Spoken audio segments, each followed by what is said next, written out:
Okay, Gary, another defeat last week, 1-0 here at home against Spinneymoor. A narrow defeat. What were your thoughts on the game?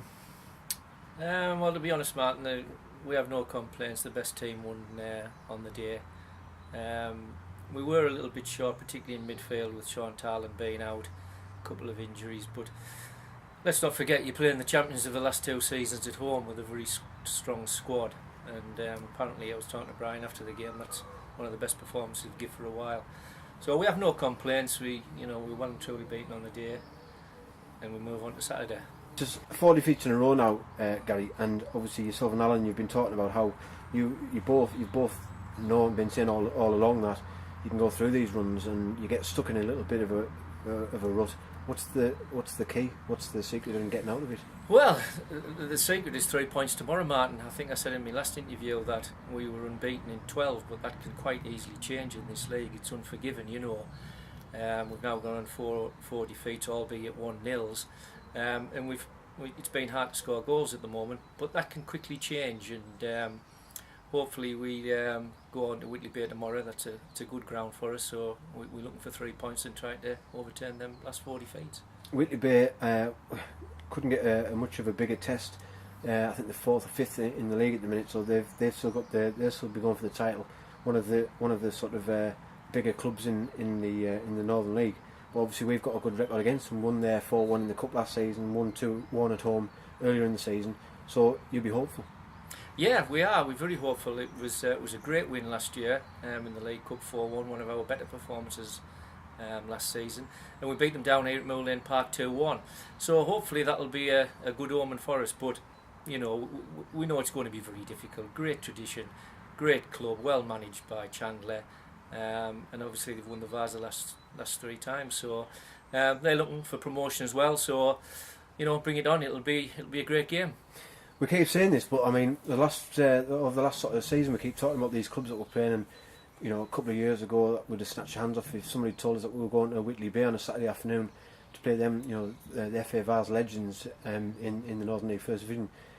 You'd have thought the fact that just shows how far this club has come in the last few years, doesn't it? Yeah, that's right. You would have. I mean, 4 years ago, Martin, you would have thought that it was unthinkable playing Whitley Bay in the Northern League First Division.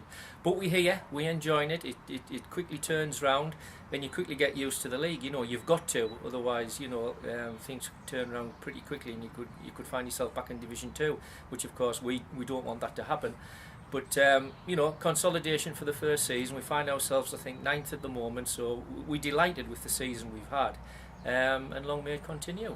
Personnel-wise, obviously, there's been another departure. I think either yesterday or today. Dale Jardine has left the club. He's going to join Sunderland RCA. Best wishes to him. Oh, of course, best wishes, but still very, very disappointing. You know, when you know, quickly following the Ben's departure. But of course, a lot of clubs now are sceptical of this 7-day ruling, you know, and clubs put 7 days in, which allow clubs to talk to players.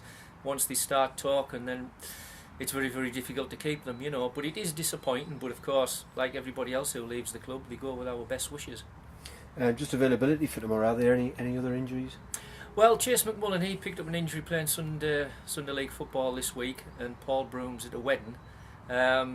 But we'll still be okay. That still leaves us with 14-15 players, so still tough for the manager to choose tomorrow. Just finally, a week tomorrow, next Saturday, 7th of April, we've got a special event here. We've got Phil Wilson, our MP, is coming to our game, along with Tom Blenkins, who's a Middlesbrough South MP and president of Gisborne Town Football Club, and they're coming along to speak to our local businesses to try to get them involved. What's the thinking behind that? Well, we've tried to pull this off for a couple of seasons, Martin, a corporate day, what we're looking at. And Phil's a great supporter of Newton Acre Football Club. He's sponsoring the game as well, so we're delighted with that. He's always coming along and asking clubs and businesses to get involved. And we do need that, to be honest. We need extra sponsorship and advertising if the club's to compete at that level. So this is just inviting firms and businesses along. Just have a look, come down, have a drink, have a bit of food before the game. Free entry to the game as well. And just see what we're all about, and hopefully if we can get 3 or 4 businesses on board, that'll be just the injection that the club need to keep competing at this level and possibly take us on to the next. So we're very grateful to Phil. He's a great supporter of the club.